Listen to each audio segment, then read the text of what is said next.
अडकीत जाऊ खिडकीत जाऊ खिडकीत होता बत्ता, अडकीत जाऊ खिडकीत जाऊ खिडकीत होता बत्ता, गुलोजीला मुलगा झाला नाव ठेवा दत्ता.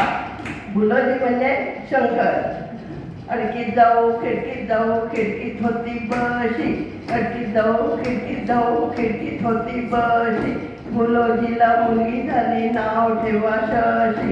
अडकीत जाऊ खिडकीत होतं तामण, गुलोजीला मुलगा झाला नाव ठेवा वामन.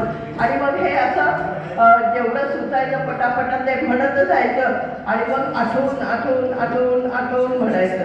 अडकीत जाऊ खिडकीत होता खलबत्ता, मग त्याला जुळणारं एखादं नाव. मग अत्तर अच्छा आठवत जायचं मग मनाने. अडकीत जाऊ खिडकीत होतं पाणी, गुलोजीला मुलगी झाली नाव ठेवा राणी. अशा हलके फुलके ते लोकगीतं होती. त्यातलं मी आपण थोडंसं म्हणून दाखवलं. वेळ खूप झालेला आहे.